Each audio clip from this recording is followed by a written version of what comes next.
little nervous, so you'll notice that. Um,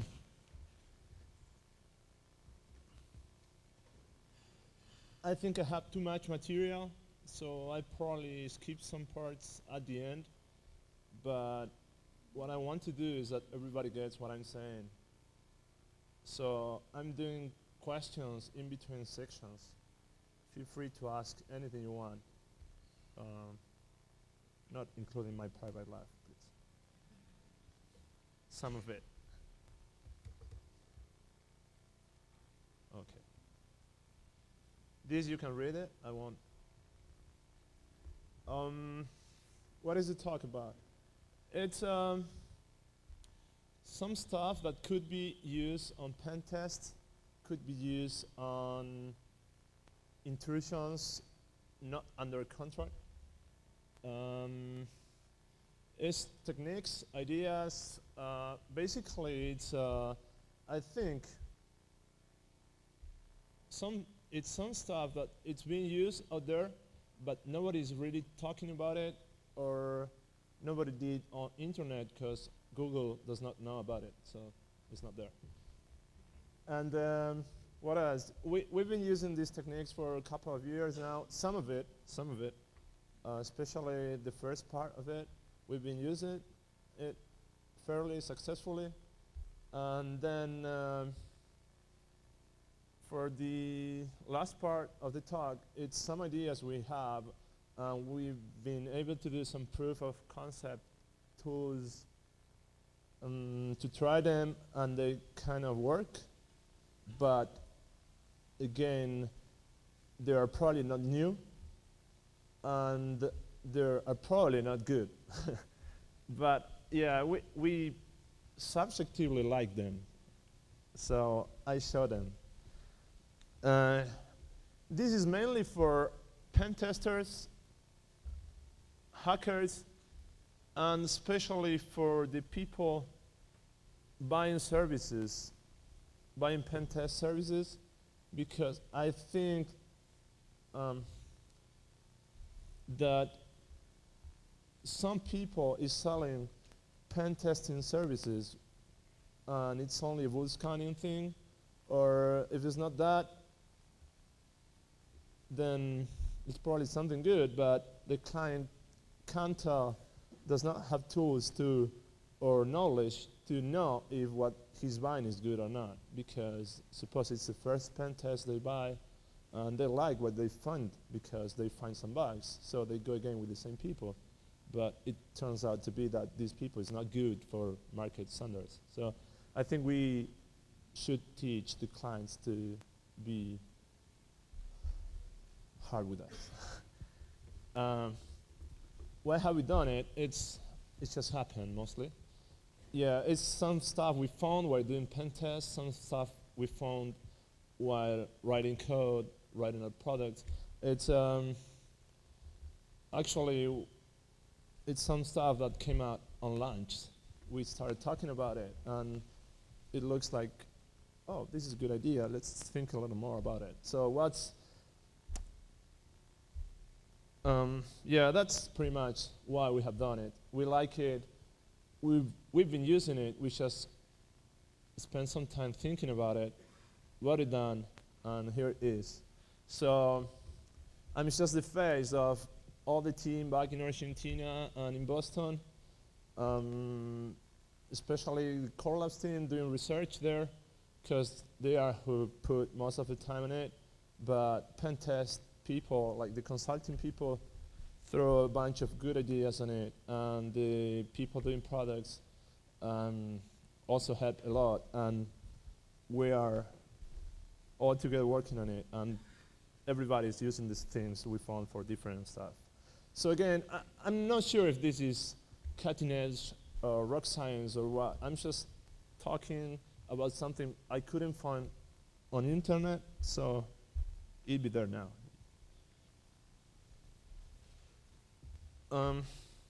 Yeah, I'm not going through the outline, just keep going.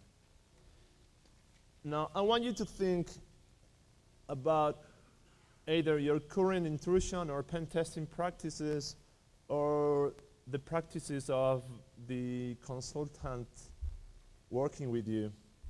Uh, think about it. My idea was for you to throw me ideas on how pen testing is done these days. If anybody wants to do it, I'd be happy to hear it, but if not, I'll just keep going to have some more time. So, anybody has a clear idea of how a pen testing methodology is? Some? And want to raise his hand? I guess you do, but I just keep going. This is pretty much the standard methodology I could find on internet. What we did is using only public information, so I may be missing something, created a matrix comparing what everybody says they are doing when doing pen tests, okay? So I have a column for each company or hacking team or whatever, yeah, whoever is publishing a methodology, and a line for each thing they are doing. What we found is that more or less everybody is doing just the same, although they put different names on it. And some people is doing some more stuff, some people is missing some stuff, some people split one of these steps on the pen test on two, or some people chant them. But pretty much everybody's doing the same. So let me go through it. The pen test usually starts with a information gathering phase where the auditor, hacker, whatever, is trying to learn as much as possible from the target, okay? The target network, or yeah, let's say it like that. With that information, they move to detecting possible intrusion vectors, detecting vulnerabilities, either using a vul scanner or port mapping, banner grabbing, comparing versions, or many other ways to do it, I think. After they found some probable intrusion vectors, they move to the attack phase. That's pretty clear. After that, they escalate privileges, not only locally on the box they own, but also to the internal network. That would be penetration. Sorry. Oh, I can move. This is good. Yeah. Is it working? Yep. So after getting into a host, and probably, not necessarily, gaining more access to that host, they move to the internal network. Okay, and then let me add that before everything starts, you get together with the client or with your friends and define a goal and how far you want to go. For commercial pen tests, you put a time window and a limit on how much time you want to spend on it. For non-commercial, it just happens. You get bored and stop doing it. And after everything's done, cleanup comes, reporting either to the client or to your friends on IRC. Yeah, it's kind of reporting. And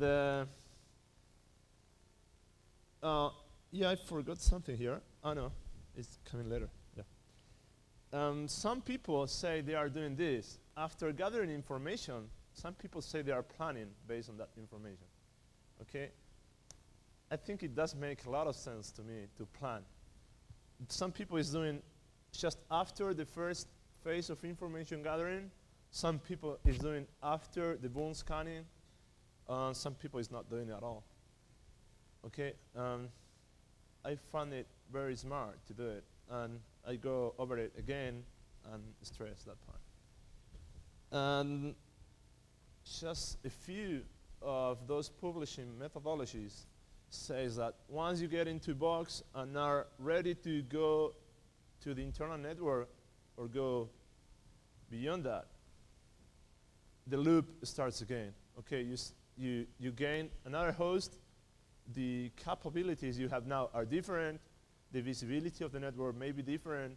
So you do information gathering again. It's not that like you discard everything, but add more information. there's something we want to put with these words is like the principle of conservation of information. It's like nothing should be lost. If you learn it, don't forget it, because you probably use it. So this is pretty much a methodology that we talk about. Oh yes. All what is out there written. Okay, somebody may be doing something different, but I couldn't find it. I spent some time on it, decent time. Yeah, there is something else about this.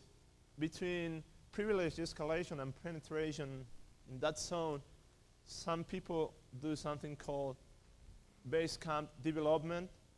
It has to do to basically copy all the tools you want to use to that new host, so you can start again from that point. Okay, you probably got into box and want to do nmap from that box. So if nmap is not there, you need to copy it, probably compile it, or if there is not a compiler, you need to get a friends box that pretty much fits your needs and compile it, etc. So Basecamp development would be that, and would be, if you're doing it, setting up backdoors and stuff. It's about keep going and ensuring that you'll be able to keep going, basically. There are lots of problems with this, portability, compilers, and I don't know, finding the right tools. You may have some tools that you may use only from Linux, and you got into Windows and you can't compile it, and then you miss some mobility. I'm not talking about it anymore, so that's what I wanted to talk on it. Any questions about this or comments? I just move forward if you don't ask. Yeah.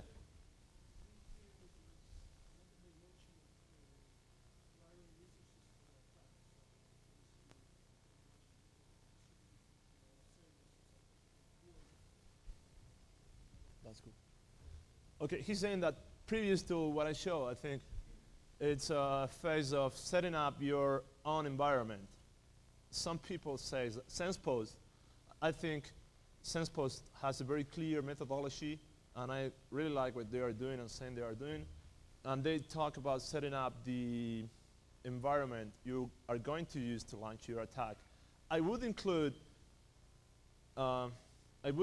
getting zombies running into that phase. He asked me, well, he told me that there is another phase that is setting up zombies or preparing for a distributed denial of service attack. Yes, there is. Yep, I just don't put it because nobody really says they are doing it except SensePost. Any other questions? Fine.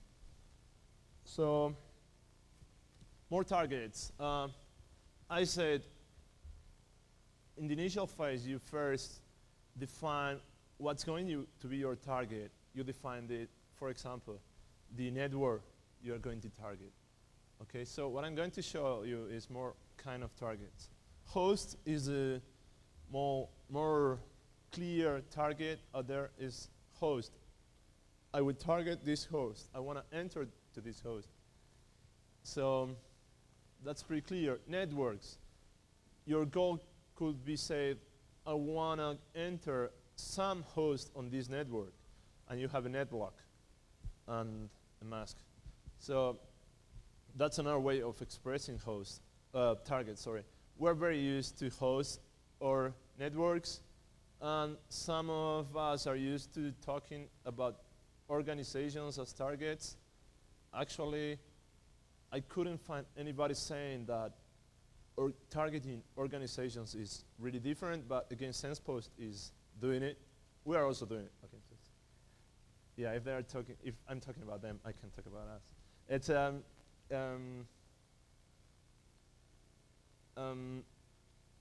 and then the most interesting target I'm going to present on my point of view is persons. Targeting persons, I think, is today the more easiest way to get into an organization. We'll see why I think that. I try to explain it. And anything else? Yes, appliances, targeting appliances, printers. Where is FX? I saw you coming in, FX. Where are you? Oh. Um, Targeting appliances is another very juicy thing to do. And why I'm talking about more targets, because as part of a pen test, I think you need to test the whole infrastructure. And there is no doubt persons and appliances are part of it. And in fact, did I say it already? Persons are the weakest link into the infrastructure, the security infrastructure. I tried to convince you of that. Yeah. Let me just talk for one slide about what would be targeting an organization. The idea is, before that, is that I think that every new kind of target you discover, new kind, I mean host, organizations, persons, every new kind will open new dimensions in the tools, exploits, and information you can use or gather. That's what I'm presenting them so clearly differentiated. So let's talk about organizations. I think that when you start the pen test or intrusion and you are doing a whois, DNS, crawling, zone transfers, website crawling, what else? Well, that kind of things is not learning things about a host, it's not learning things about a network, is learning things about an organization. That's what I think these very common things come into this place. Let me say, for example, you could try to gather all the information you can about all the commercial relationships or all the trust relationships between two organizations. If one organization is a provider to your target, you could assume or find that there is a VPN, for example, between these two organizations, or there is at least a trust path to go from one to the other.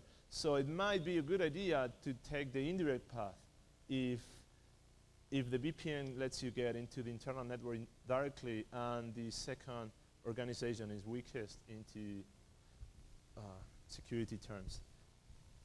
So it's kind of easy to find these commercial relationships. For example, if a company is saying that they are using Linux and they have some partnership with Red Hat or with Cisco or HP, well, you know a lot of things about them already.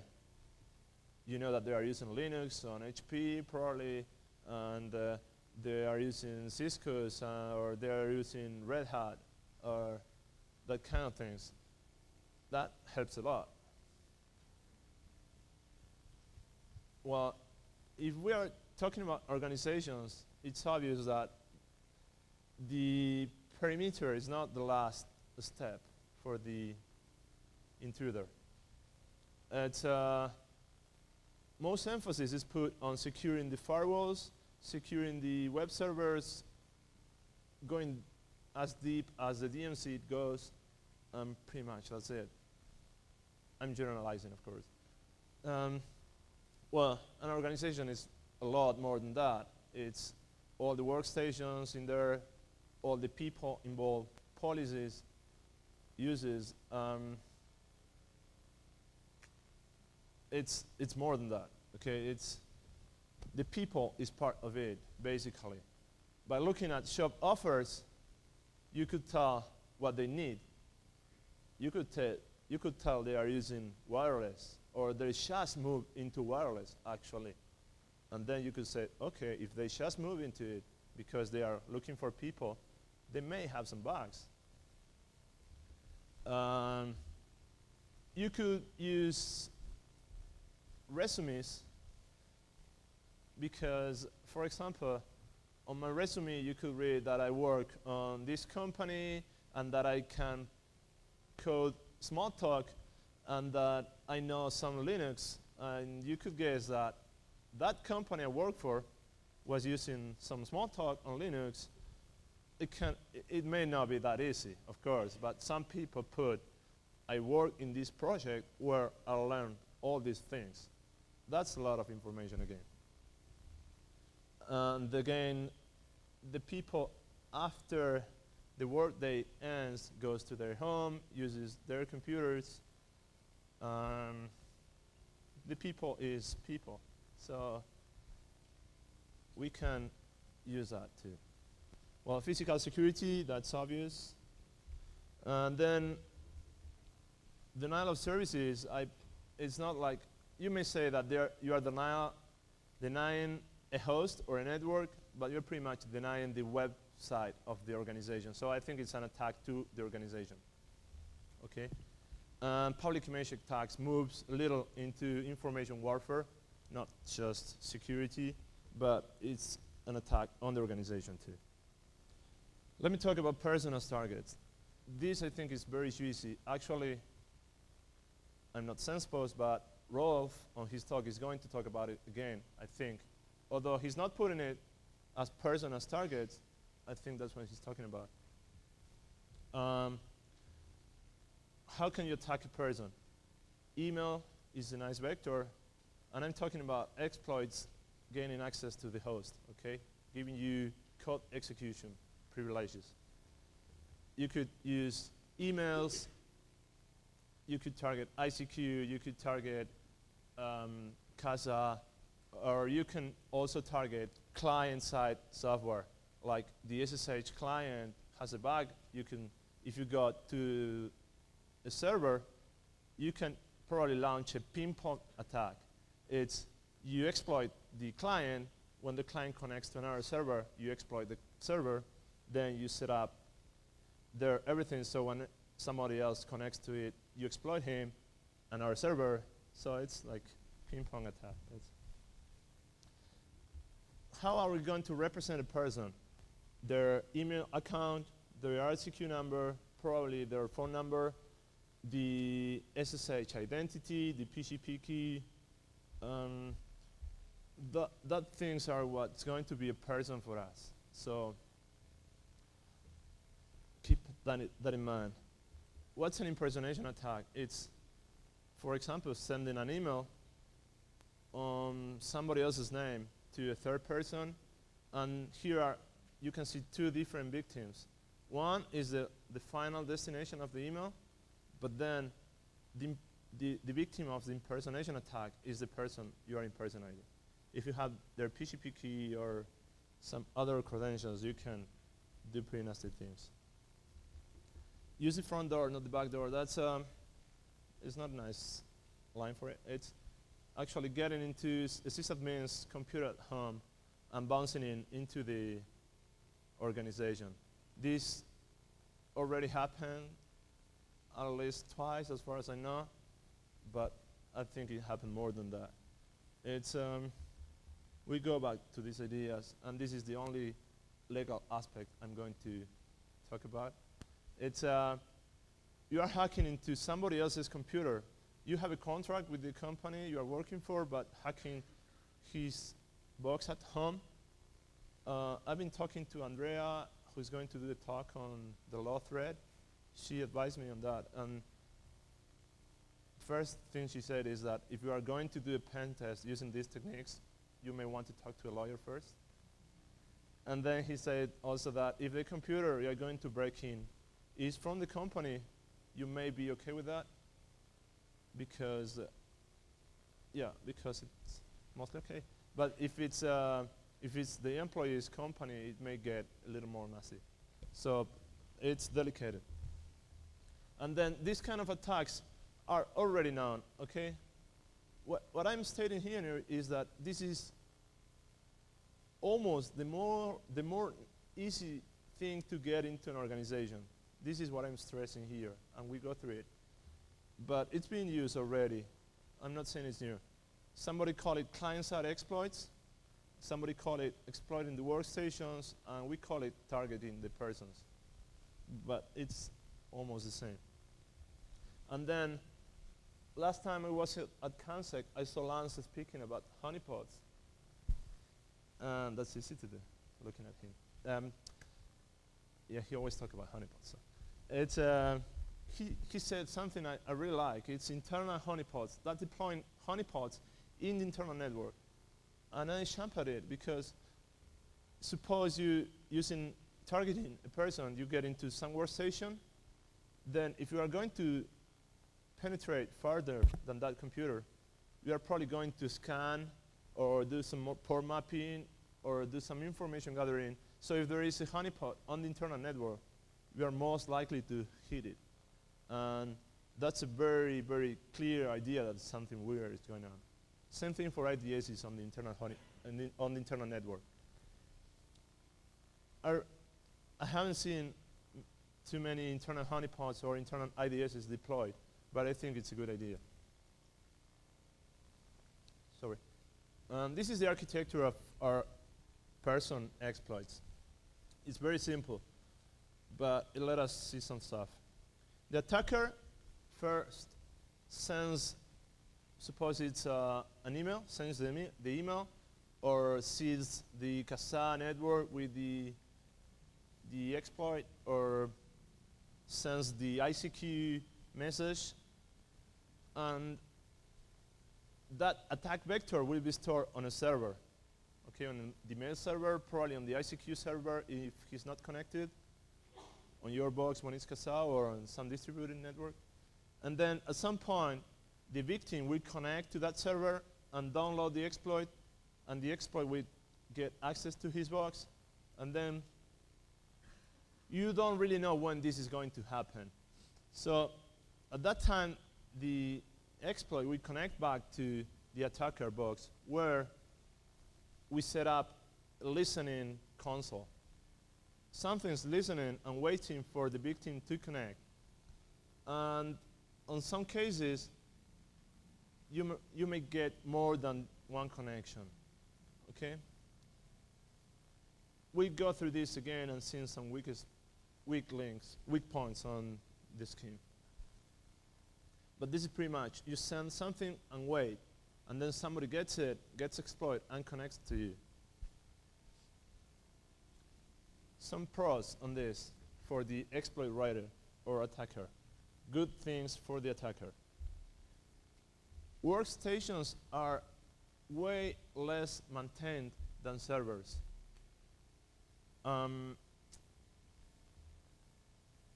There are patches for Outlook pretty often, and there are patches for Apache or IIS or whatever sometimes, but an administrator will quickly jump into fixing the servers, but will hardly jump and stay all night awake fixing the workstations, fixing the 5,000 workstations on the company.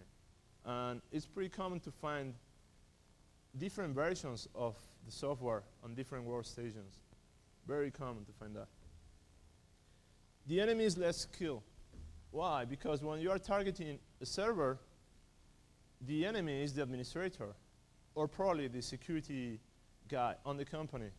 But when you are attacking a workstation, although the administrator may get involved, the first person to notice the attack is the user of the workstation. It's the public relations lady or guy. It's the help desk people. It's people that has not been trained for security. So the enemy is less skilled. They are hardly going to notice that there is something going on, something that they should report going on. Yeah. Probably because they are used to see the program crashing. It's easy to see workstations with lots and lots and lots of software installed. All that comes with the operating system is hardly removed from workstations. That includes, in most cases, some media players, email readers, web browsers, and then you have PDF readers. All the Office suite on Windows is probably installed. And lots of things that may be targeted, and lots of bugs out there because this application has not been reviewed for security reasons until late days. I mean, Apache has been outdated for, I don't know, I can say 5 years already, let's say 3 years already for security reasons, the client-side software has not been updated that well. So it's very likely to find one intrusion vector on a workstation because there are more software, because servers are cut down to the less thing needed to make it work. Yeah. When you are targeting people, you have more targets because there is usually more, except for Google probably, there is usually more people than servers. Google has like 10,000 servers, so this is a weird case. But on an organization, it's very common to find more people. So you have more targets to pick, okay? These are all good things for the attacker. When you get into workstation, you get right into the inside past all the firewalls, okay? You don't need to, you may need to set up a cover channel or some communication channel, we see that, but you get right to the inside, okay? If all the strength was put on the borderline, on the firewalls and servers, you don't really care because you went through it. And then this is diversity is better for the attacker. That is, it's commonly said or was said that, for example, using different firewalls, it's more secure because it's pretty uncommon that somebody will find an ODay for your Linux firewall and then an ODay for your OpenBSD firewall and so on.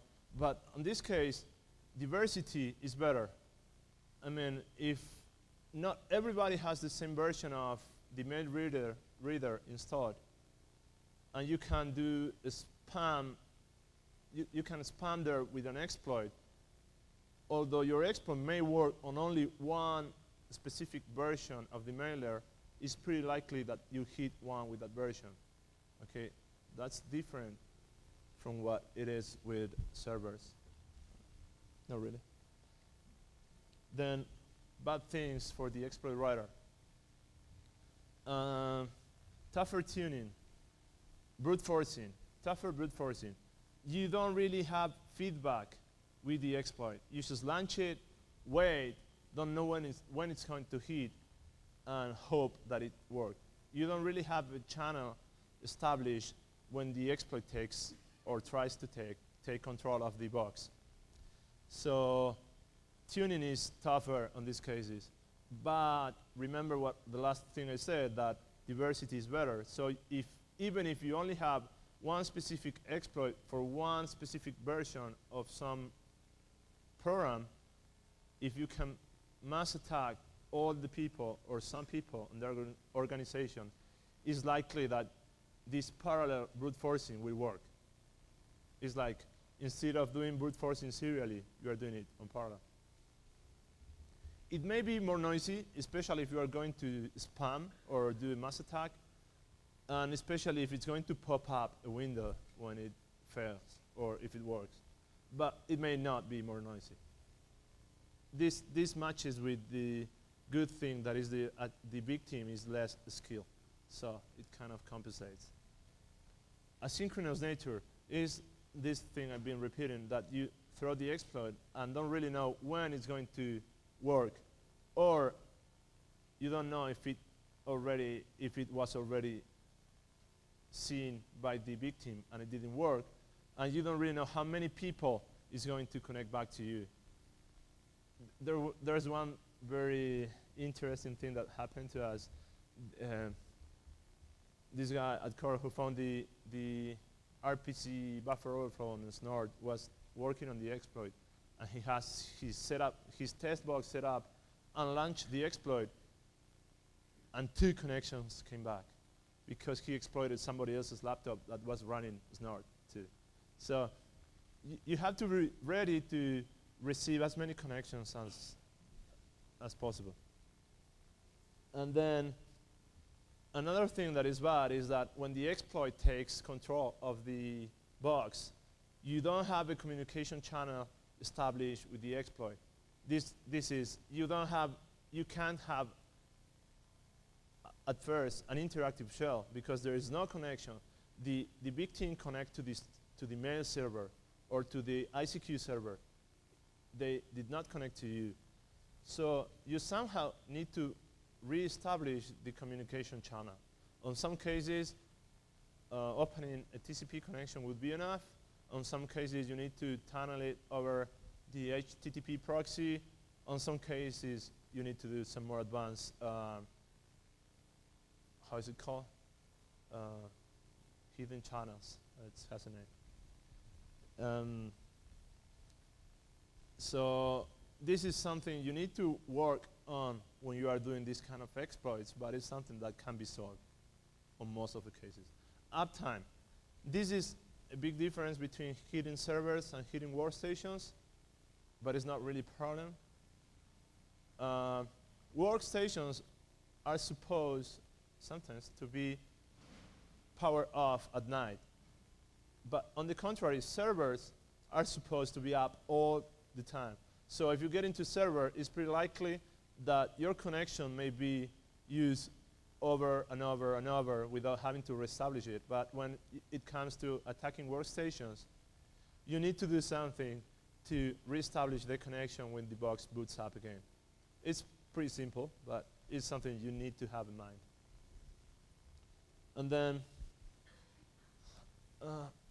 this is pretty much what let us think that when you find a new kind of target, it comes with a whole dimension to think about.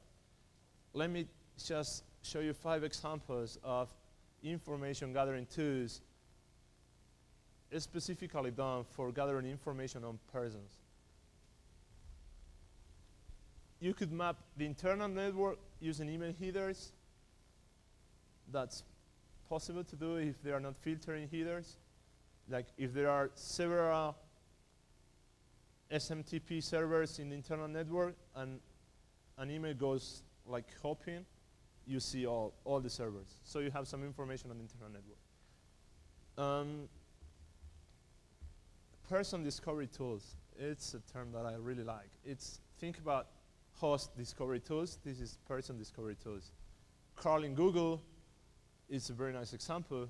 Crawling groups.google.com, starting with the domain, is a very nice example and gives you a lot of information. Using ICQ white pages, using PGP key servers, using eBay users, using, I don't know, all that kind of things that lets you get a bunch of information. You just type the domain and get a lot of email addresses back. Another person discovery tools, I would say, is the very old trick of using verify or expand on SMTP servers. That very old tool is like brute forcing addresses. Falls into this category, I think. Then another very interesting tool you can do related to the previous one is crafting a profile on a given person. How you can do that? You could do it if you can access it through what they are selling on eBay or their homepage, or you could do it just looking at what email lists he subscribed. Either looking up on Google or playing some more tricks. And very close to that is drawing trust relationship graphs on people. Like if 2 people are talking on some subject and on a public email list, you may assume that they know each other and that there is a trust relationship. So you can exploit that to craft an email that you are sure your target will read. The same thing goes for PGP trust chains.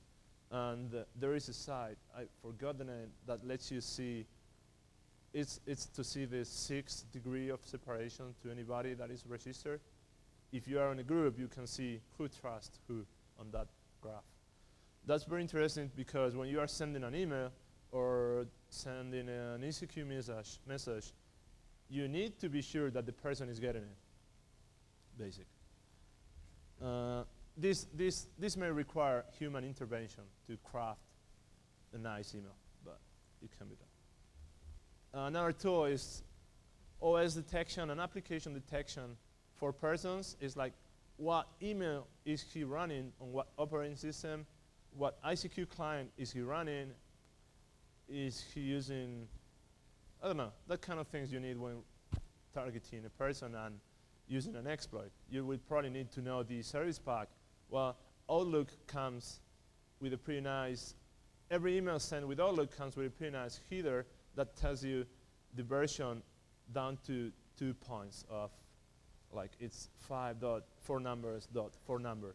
That's, you can have a mapping from that to service pack, kind of. And then reverse traceroute is another nice tool. I'm just throwing at you some examples so you can start thinking that there is a new dimension to tools, okay? Reverse traceroute is opening a port on your box, and when somebody connects to you, answering with different TTLs, you could probably map through the firewalls, through stateful firewalls, to the internal network, and see how far the guy is, okay?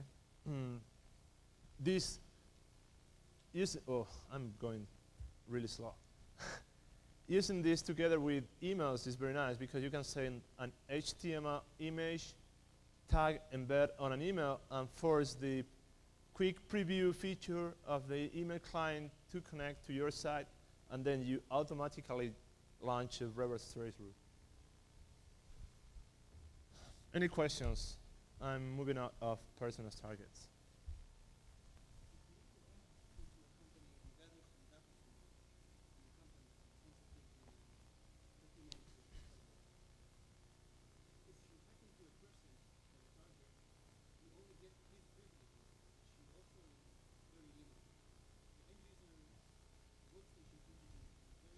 Yeah, he's asking, he's saying that when you get into somebody's computer, all the privileges you get is his. I say, yeah, that is true. But he can be the CEO. I mean, he could be the security guy too. But then you can, even if he's not, even if he's just a simple user with no real information on his box, you are already on the internal network. And usually, yeah, but you can do TCP, you can open new TCP connections from his box. You can do port mapping, network discovery from his box. You can do everything. You can do everything you would do after passing all the firewalls and getting into the internal network. I mean, if you go through the firewalls to the web servers, you are getting some passwords to start with, but then you would probably want to go inner. So I think it's another approach. I'm not saying that you would only use this, but the idea is to use a workstation to set up your base camp there, and then go from the inner network. Sniff, you can sniff from there and see sensitive stuff. Any other questions? What would you recommend as a tool to do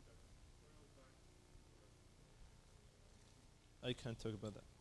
Are there any public tools you What I would recommend is, I mean, it comes down to shellcode, right? Because you are exploiting. Sometimes it comes down to shellcode. If you're only talking about Trojans, there's no shellcode. He double-click on an exe file, you got the box. You wrote the tool on C. You can do anything.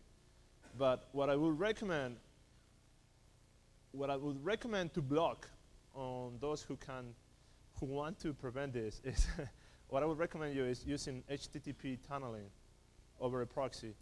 On Windows, there is a global setting for proxy, and there is even a, I think it's COM object or something you can use to do HTTP requests over the already set up HTTP proxy. That's like if the guy can browse the web, he can go outside.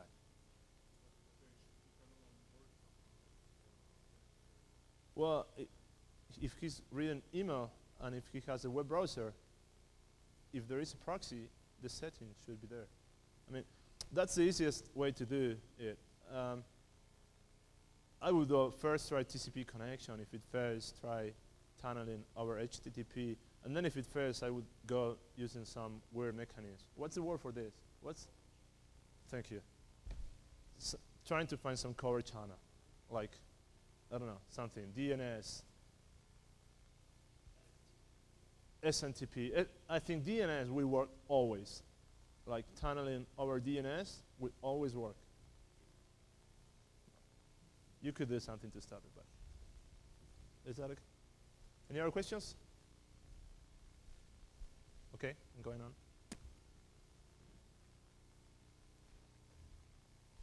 Remember I said that planning was a nice idea? Well, I was talking about planning after the information gathering tool, after the information gathering phase, sorry. Now what I'm going to introduce is the idea of planning before the information gathering phase. It's like starting it all, planning. It makes sense, right? Again, I think everybody's doing it, or most of the people is doing it, but nobody's saying they are doing it. We are not saying we are doing it because we realized it just a couple of months ago. So first thing is, it does make sense to plan, right? Yep. This is the current practices for information gathering. You first establish a network or a host range you want to attack, figure out which hosts are alive, do some trace route, map the firewalls, do some stuff, probably in a different order, okay? Fingerprint some boxes, or use application detection to know the OSs, port map to identify some target services, do binary grabbing, probably run a vuln scanner to find out what you will target. This is pretty much the common and current practices. Well, this is pretty much how everything starts on a pen test. This is how we are doing it, how we've been doing it for the last 6 years. But we're about to change it, at least a little. You don't need to answer this, but do you really use everything you learn on the information gathering phase? Do you really, is there any use for the knowledge that the discard port is open? I mean, it could be used, if that is the only port open, it could be used to fingerprint the host OS.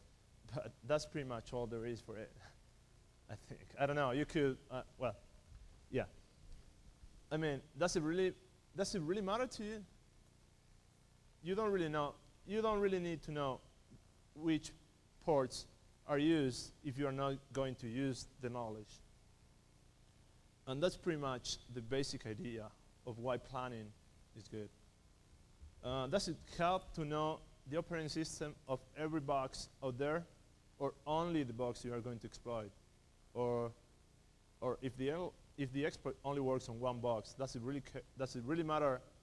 If the exploit only works on one OS, does it really matter to know what the OS is before? It probably does. It probably doesn't. But if there is a decision, you need to think about it, okay? Whenever you think it probably does, it probably doesn't, or whenever you think it depends, that's the whole point I want to make clear. It depends. You need to plan it. So is it really worth using a vuln scanner? I don't know. Probably is. Let me show you a very, very, very simple example of how planning could be done. Suppose my goal is to get access to a given host, a given IP. And what I have is the IP of the target host, and I have, of course, control of my box. And I can do, these are the things I can do. I can test if a given port is open. I can exploit an SSH running on an OpenBSD. I can exploit WFTPD on a Linux. I can exploit IIS on Windows, of course. I can exploit Apache on a Linux. This is pretty much, suppose this is pretty much all I can do, okay? So what I'm going to do is plan the attack based on the only things I can do. there's a catch to that. So, yeah.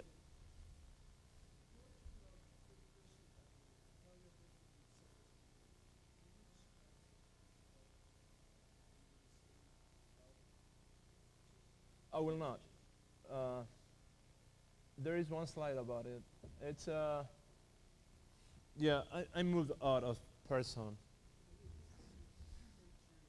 Yeah, it is, probably, but nobody's doing it.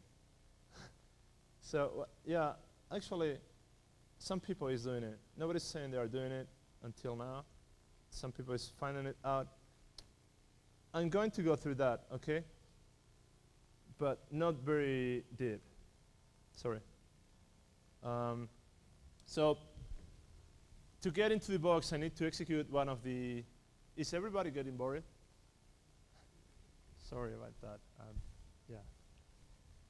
I was afraid that could happen. To get into the box, I need to use one of my exploits. So every exploit has a need for an open port. So I'm building a graph on dependencies, okay?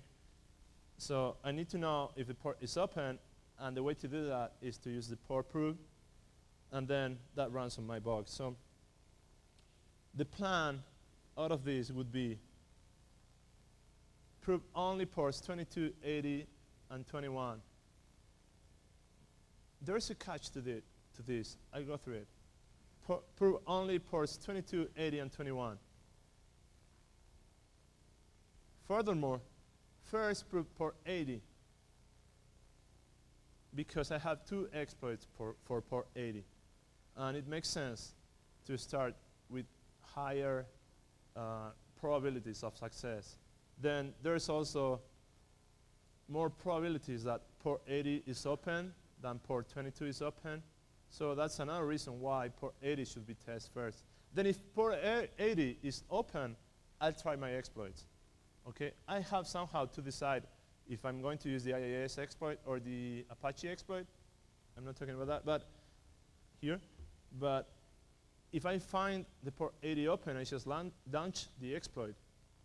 And that means that my nmap line will not have the 3 ports on the command line. We only have 1. And furthermore, I could probably do it manually. It's just one. It's a very simple example again. And if the exploit fails, I keep proving the other parts. We are only planning for tools we already have. That's bad. That's bad, but still, I think using Google to find exploits while you are doing a pen test is not a good practice. So if it's not because you need to know your tools beforehand or because you will not have the time to find the tools later, it may be a good idea to plan only for the tools you have. Okay, we go through this again. We are only planning for services on standard ports. So I'm not going to get a vulnerable web server on port 8080. Not like this. I need to do something else. It was a very simple example, very simple goal. Different priorities will influence the plan. Suppose one of the exploits is very noisy, and I care about noise, so I would probably leave that for the end, even if it's the more successful, the exploit with more success probability. We'll go through that again too. Do we really need to port proof? I think we don't. We could just launch the exploit, because if the first thing the exploit is doing is connect, it will just fail. Okay. So you probably want to do it, probably you don't. It depends. So you need to plan it. How could we use an OS detector on this plan? I don't know.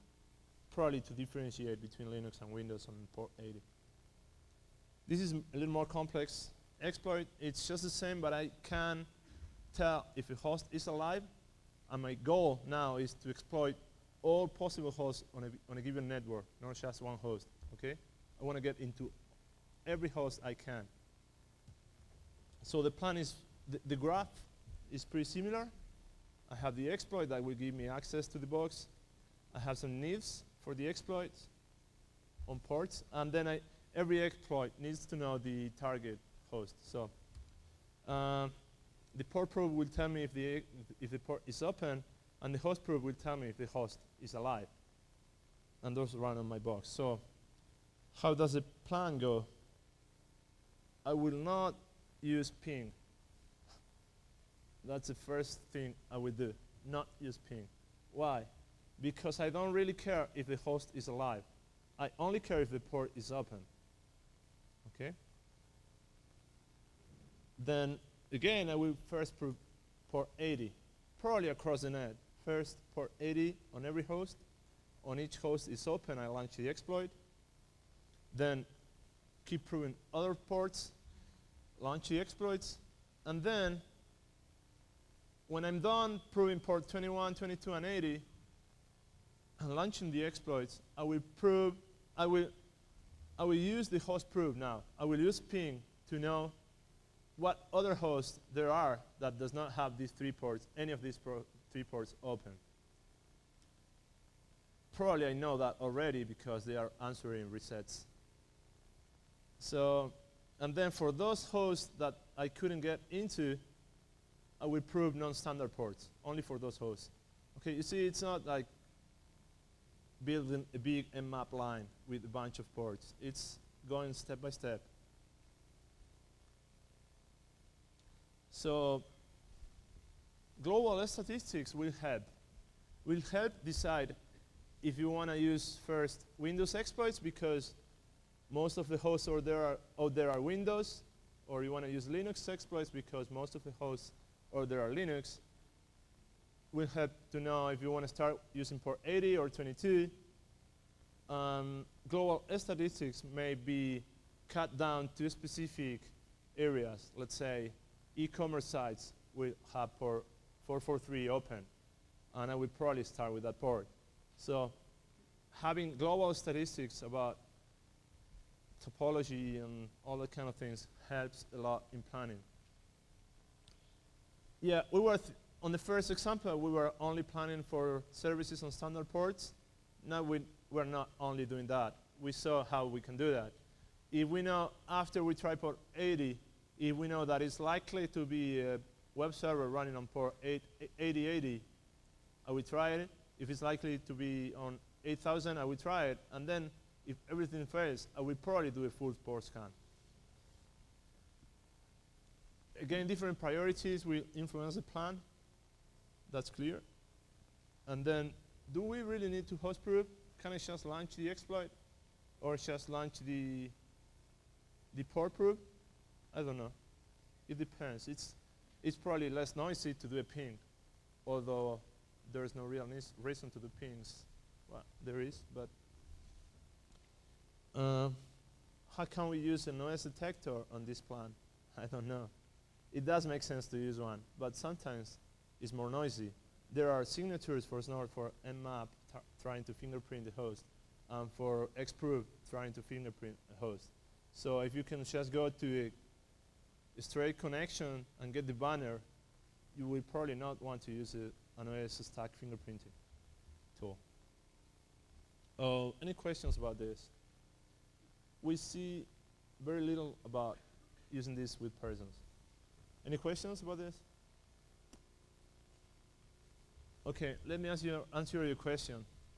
There is one thing when you are using when you are targeting persons, that is, when you are targeting persons, you don't really know how long will it take for the exploit to be successful.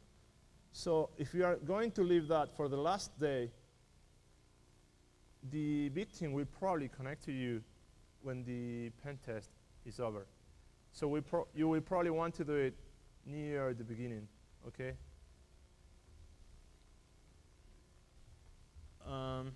Any other questions? Sorry. That was not the question. Okay.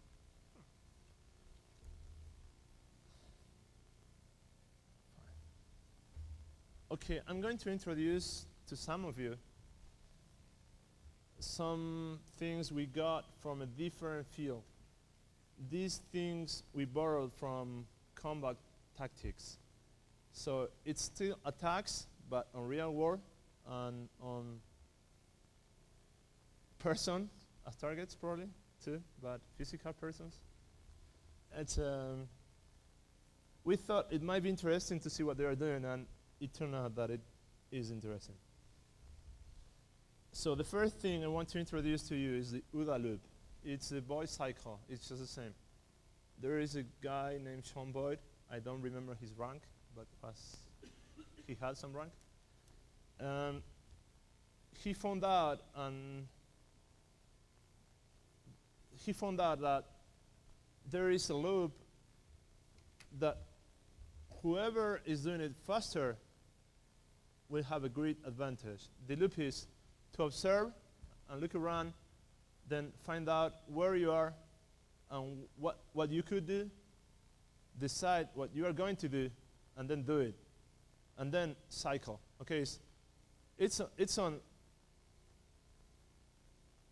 attacks. Okay, so the people is coming, look around, and then think, what can I do from this point on? Decide, and then do it, and then cycle. And this applies to short periods of time and long periods of time, like planning all the attack or just a small operation. And this is very similar to what we are doing. I go through this again. Okay, I'm missing the whole point. It's what he says is that on an attack, the side who's cycling this loop faster will probably win the battle. That's a very clear statement.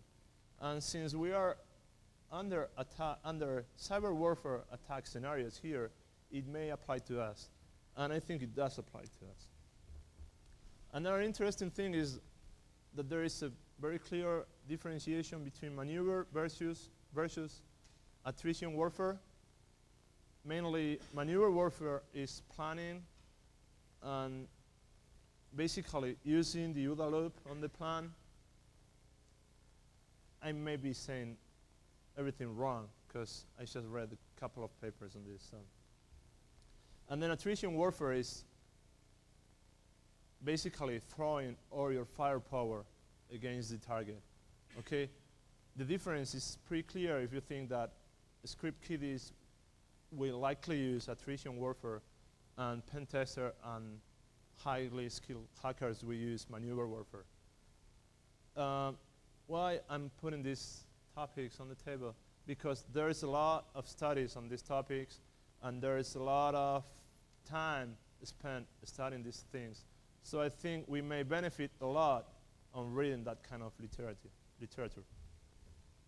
And yeah, the two following topics are a very interesting difference we found between real combat situations versus cyber warfare scenarios is that on real combat it's likely that you are attacking somebody that if you are not fast enough, he will attack you, okay? And that's mainly, I think, this is my opinion, this is mainly why the speed of the loop is so important, because if you stop to think for too much and he's faster, he will just come before. So, and then on cyber warfare scenarios, the defense is pretty static. We'll go through this again, but the defense is not attacking the attacker. It's not counter-attacking. That's not likely to happen except on some closed circles.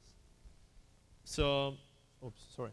Yeah, and then we can see some attacker versus attacker wars on internet too, and that would be hackers versus hackers, and that's happening a lot lately. And then another interesting difference is that the OODA loop is a very clear concept, and it's a cycle where the timing is very important. And then we can think about technology races or arms races as another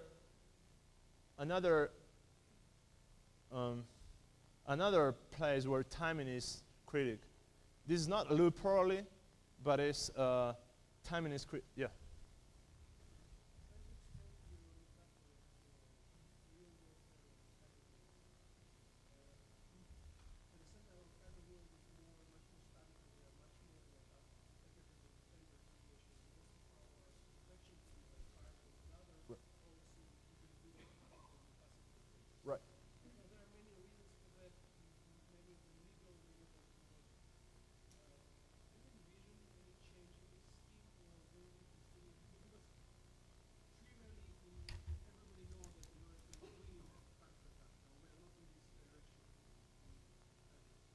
can we leave that for the end? Because I try to remember, but if I don't, you should do it, please. This is a very interesting topic. We'll go through some of that points too, but the question, we'll do it at the end. Yeah. So there are these two different things where timing is critical. The OODA loop and technology races. Right now we see some examples of them. Okay, first the defensive examples. This is a loop. The bug comes out, the patch comes out, the system is patched, and then the sysadmin comes into an idle state where he waits for more patches. Okay? And then why this may be interesting, because if you could measure how long it's taking for the organization to patch their systems, you may know how much time you have to attack them once you know they have a bug. Okay? Timing here is critical. The faster they patch it, the safer they are. Another timing issue is what do they do and how fast they do it, since how do they react to an attack? Is there a plan for answering to an IDS or logs or alerts? Is there a plan or not? Do they just improvise? The timing there is also very critical. Okay? It's what do they do and how fast they do it. How fast do they react to a vulnerability scan or a pen test or external audit? This is also a time where they know they have bugs and they are on the process of fixing them. And that is another place where timing is critical. You could say that you can get these ideas and apply them to your organization and see how they apply to you. Like, do you have a plan for reacting? And that kind of things. How you could measure it. How long is it taking for us to react to an attack? And then there is a nice difference, interesting difference, between the timing from an internal wound scan or pen test and the timing from an external audit, is that there is a third party who knows your bugs, and you are still on the process of fixing them. You have a contract signed, you have everything, but yeah, Andrea, the lady doing the presentation on the law thread, she also advised me that it would be very tough to prove that the auditor used the information to get into the organization, because anybody else could have discovered it independently. So this time is also critical between the bug is told to you by the auditor and you fix it. You probably should start fixing it before the pen test ends. And you probably should require your auditor to tell you the bugs while they are finding it, and not just at the end, and work pretty close to them. These are defensive cycles, and we could only find 3 offensive cycles. One is the information gathering, analysis, planning, and attack cycle. This maps one-to-one to the OODA loop. It's information gathering, planning, I got lost. Information gathering, analysis, planning, attack. Loop when you get into a new situation. These maps one-to-one, and I think it's pretty interesting to see how we could use it. Then another offensive cycle is while doing a pen test, you find the service, probably already triggered some alerts, find the bug on the server, because you port scan and then plan on that. Code the exploit if you need to code it, and here it comes a lot of time coding the exploit, debugging it, making it work independently of the version of the target, whatever, and then attacking. Okay, this is another time critical situation on the offensive side. Okay? And you could put together and compare how long does it take to you since you find the service and finally attack. and then compare that to the reaction time of the organization since they find an alert and react. That's pretty much an OODA loop, like Sean Boyd said, like who does it faster has a great advantage. And then another race, this is a race, is between these people who find bugs and publish the bugs and advisories, and these people who save the bugs for later use. Why there is a race? Because anybody can independently discover the bugs, and if you use the bug on the pen test, you're probably having to give it up because your client will need a fix for it. So probably not. Depends on how you work. I mean, yep. But then you may want to save the 0 days bugs when that's the only chance you have.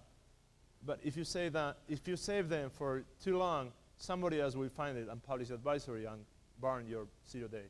So this is another technology race on the offensive side and between two attacking entities. Any questions on this last part? It was about the voice cycle and OODA loop and technology races and examples. Any questions? No? So for planning, we created a model. I go through this pretty fast because we only have 15 minutes left. So why do we need the model? Because we need to talk about things and we need to write things down. So we need some words. It's very simple. We have actions. That's anything you can do is an action.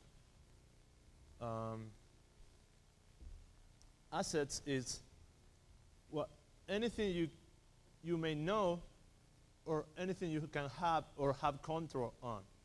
Those are assets. Like a host is an asset and the operating system of the host is an asset. Agents is what can do things. Agents are persons, for example, who can do the actions. And we may have software agents too. The goal is what you may want to get.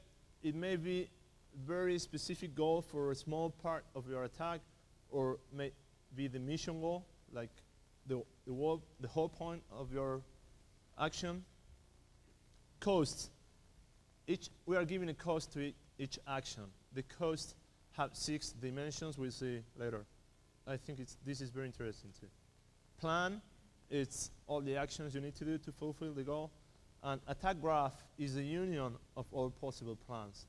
Okay, it's the graph where you can see anything you could do. And there is something called attack trees. I think Bruce Schneier introduced this. And this is very similar. It is very similar, but we added some more stuff to. Actually, we found out after we've been doing this already, but if we compare the two of them, we have some more stuff added. What's an asset? I said it already, some examples. A given host. Having TCP connectivity to port 80 of a given host is an asset. I mean, I can say, I want TCP connectivity to that host. So the answer to that question is the asset that represents the connectivity. An email address is an asset describing a person, actually. The banner on a given port is an asset because you may need it to know the service that is running on that port, etc. And installing an agent installed on some host, a software agent installed on some host is an asset too. Because I can say, I want an agent installed on that host, and the answer to this is the agent is an asset. Yeah. The goal is expressed as a question or requirement over assets. So those are two possible goals. And the environment is all the knowledge you have, is where you are storing everything you learn. Okay, nothing should be lost. Actions. To exploit Apache chunk encoding bug is an action. I can do it. To grab a banner, to prove a host using one technique, to prove a given TCP port using some techniques, to sniff passwords. Those are actions. I'm introducing this because when we are building the attack graph, we are going to use actions and assets. We'll see that. The plan is simple to understand that, and the attack graph is anything you could do, okay? This is the, I think, yeah. This is the cost. Cost applies to actions. Each action will cost us something. And an asset may have a cost attached. That means how much did it cost to get the asset, okay? We have these 6 dimensions on the cost. The noise produced by the action or the stealthiness of the action. It has to do with how much traffic it creates and if there is a signature for a given IDS and that kind of stuff. How long does it take to run the action, the exploit, the information gathering tool? What is the probability of success of the tool? How much do I trust the result? How much do I trust Mmap that it is really a Linux? Okay? These two together, probability of success and trust, is what we commonly call reliability. Okay? We split it. The traceability of an action is, can they trace back to you? And the zero-dayness. Why the zero-dayness? Because it has a cost. If it's a 0 days, it has a very high cost on some dimension. Okay? And then, well, agents is who are going to do the actions, and we have human agents who launch the original goal and probably may be required to, for example, craft some interesting email. And then we have software agents that may spawn new software agents. Okay, this could turn into a worm. If an agent can solve planning and can spawn different agents, that's a goal. That's a worm. That's pretty much a worm. Let me show you pretty fast how we build the graph. We start with the goal and put all the actions that can fulfill the goal. So if I want to get into a given host, I can either use, into a given domain, I can either use server exploits, person exploits, or if I have a username and password, use shared access, okay? For each of them, I have some assets that are required. I need to know the OS, the host, or the port. I need to know some addresses, email addresses, or I need to know some credentials. And for each asset, I will have somebody who will supply that. I will have an action that will answer that requirement. Okay, so the graph we are building is layered. One layer for assets, one layer for actions, one layer for assets, one layer for actions. And this goes all the way. Oh, sorry. Oh, well. Yeah. Oh, well. That was the attack graph, okay? And after I build the attack graph, I will plan over it. And this can be dynamic. I mean, if I get more information, I can feed it back to the planner and do more educated guess on what the probabilities of success are and that kind of things, or cut some branches because I know the ways. So for this very small part, the goal was to obtain a given host. I mean, I started with a domain, but exploits need to know an IP address or an email address. So to learn where is a host on a given domain, I can do several things. This is pretty much what we do. Like, we're going to either pin sweep the net or do something else. But we sometimes do it, and we have these 6 options. There may be more. We can either use ARP to prove.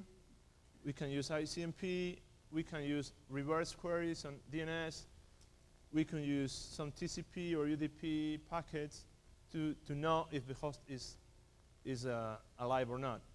But how do we usually decide which of these 6 tools to use? I mean, this is something we face on every pen test. Do we just run nmap with the cut and pasting from some text file?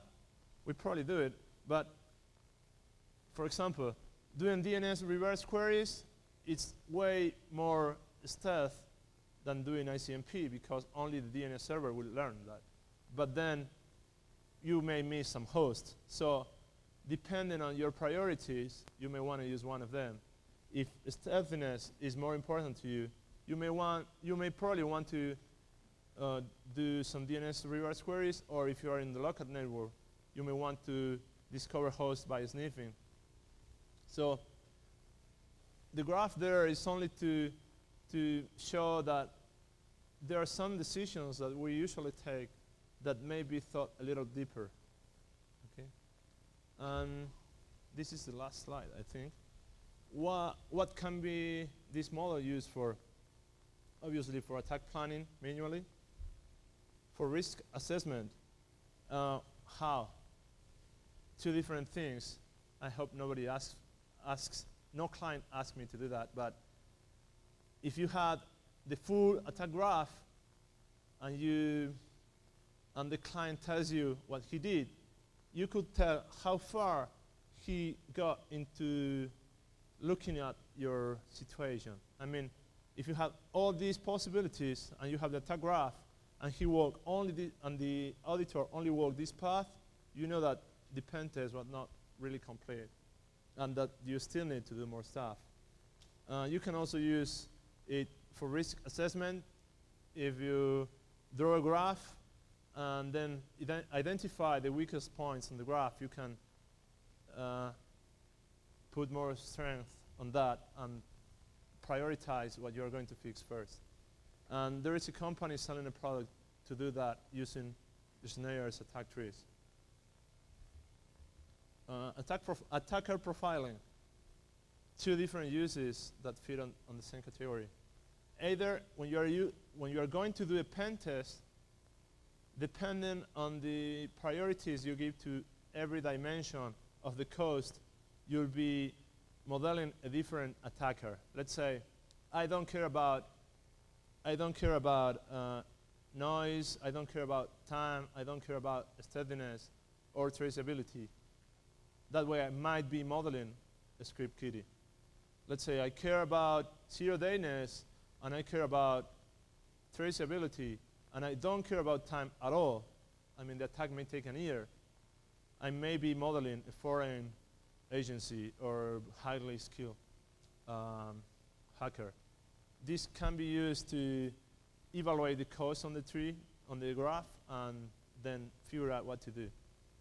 And another use is if you have your attack graph drawn and you see some IDS alerts, you can figure out where the attack is coming from, what are the tools the attacker has, and probably figure out the attacker profile. If it's a script kiddie, how do you need to defend against that, etc. This has to do with higher level IDS. The model could be used to put together some information you're gathering from different sources, because if it all fits on the graph, you will see all the nodes on the graph popping up, etc. Well, it could be used on computer-aided intrusion. That could be, again, 2 different ways. Either have a program that will create the graph for you, or let the program tell you what to do next, or suggest what to do next, depending on what you know. It could be turned into fully automated intrusion. Fully automated intrusion. You have an agent that is pretty smart, and you give it a goal. I think we can foresee how the attack graph could be automatically built, how it could be automatically evaluated, cut, and walk, and then all the actions executed, information feedback, re-evaluated. So that's a pretty nasty automated intrusion thing. And then if you are going to develop exploits or information gathering tools, you could use a graph to see where your weakest points are. Let's say I don't have an exploit for this. Let's say I don't have a tool to know the something of a host. And you see that there are lots of actions that depend on that. Well, you would probably want to do that action first. I mean, how do you determine which exploit is better to do? How do you determine if you need to spend some time researching on TCP things or ICMP things or whatever, or remote OS fingerprinting tools? Well, this could be used to that, because if you have the attack graph and you see your weakest points, you can say, okay, I need to fill this hole here. Yeah, this is what we saw. Current practices to start with. I show you some more targets and how they could be used in pen tests and how they make a lot difference. I try to convince you that doing planning before the information gathering phase may be good. I think that lots of people is doing it, but nobody realized that, or probably some did, but I think it's good to know it and then do it on purpose. I show you the voice cycle and OODA loop. It was just an introduction, just to stress that there is a whole, there is a lot of literature on that area that we could benefit from. And I present you the model and then show you some examples. Any questions on anything? I have yours. Yeah, the question was, I said that currently there was a difference between attacker versus attacker and attacker versus defensor. Yeah, and that on cyber warfare scenarios we're pretty much only seeing attacker versus defender situations. And the question was if I think that's going to change. I don't really know. I don't think it's going to change pretty much because there are so many legal issues about that. But what I think that will change is that times will be evaluated a little more. And even when it still be defensive, it will be, I don't know, faster or probably knowing that there is a difference and acting against that. I don't think there'll be reactive, not in the sense that hacking the hacker. Probably some reactive actions like cutting more ports. If you are seeing an exploit coming through port 80, you cut port 80 if you can. Or if you are seeing a distributed denial of service coming from Romania, no personal, nothing personal there. But and you are an ISP, you want to probably block it. You could probably do it.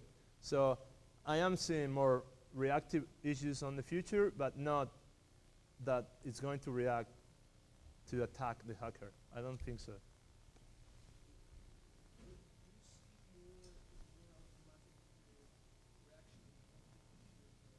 Yeah, sure I do. There are already a couple of things. There is it SANA security?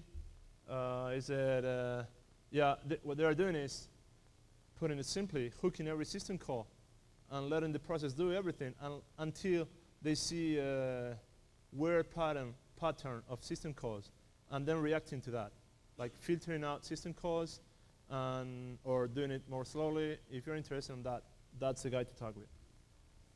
Are you? Yeah, he knows about that. Yeah. Any other questions?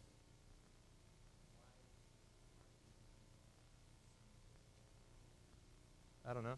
I think it's probably, I have an answer to that. The same reason that Russia does, because we started cracking, because software was so expensive for us. I never did cracking, of course. But any other questions? Okay, thanks a lot. I hope you enjoyed it. I really hope so.